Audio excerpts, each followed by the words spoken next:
Joining us here today on Primetime Local News is country artist Lainey Wilson. Lainey, we're talking about your new album today, Saying What I'm Thinking. For this album, how does it compare to your first one? And, what really stands out to you creatively and personally on this album for you? Yeah, so this is my first record that I've been able to release through a label. And so I'm talking about down to every word, every syllable, the production, everything that's gone behind it to get it to this point. I mean, we have gone through it with a fine tooth comb and made sure that it's all the way that it's supposed to be. And I am so proud of this thing. And this is, like I said, it's not something that we've just kind of thrown together. We've been sitting on it for a while and the timing feels right.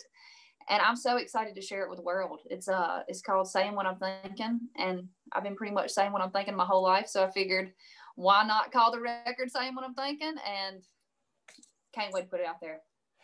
One of the hit singles on the album, Things a Man Ought to Know. I know it was very popular on this album. So give us a little overview of what that song's about. Well, actually, when we sat down to write this song, we really were just talking about the things that my parents had taught me growing up, things that they thought were important things for me to know before I left and came to Nashville, and like how to back up a truck and trailer, how to turn a wrench, how to start a fire. And, just they were scared to send their little baby out into the world not knowing these things. So I learned how to do those things.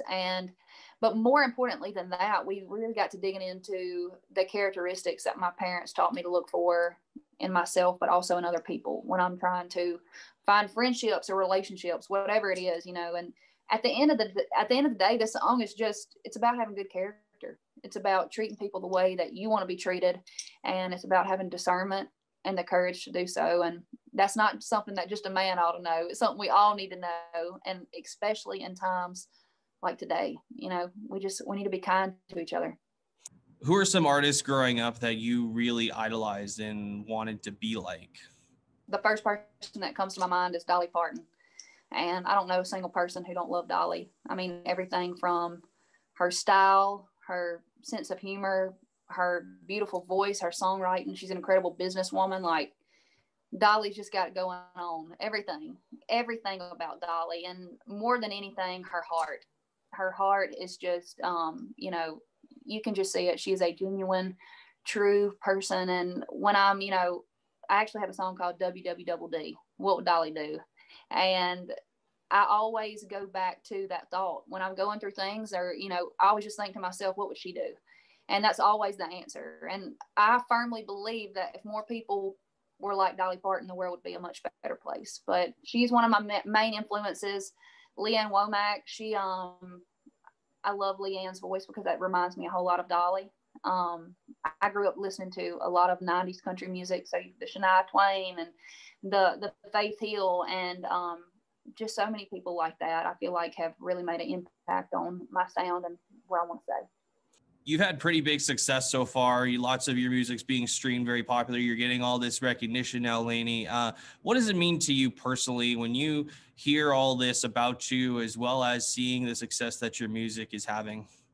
It's a whirlwind for me. I've been in Nashville for 10 years, and the first 3 years I was here, I lived in a camper trailer. I was known as the camper trailer girl and was completely fine with it. But moving here, I knew deep in my heart, even though I wanted it to happen overnight, just like everybody wants it to happen overnight, I knew that it was going to take me a bit longer.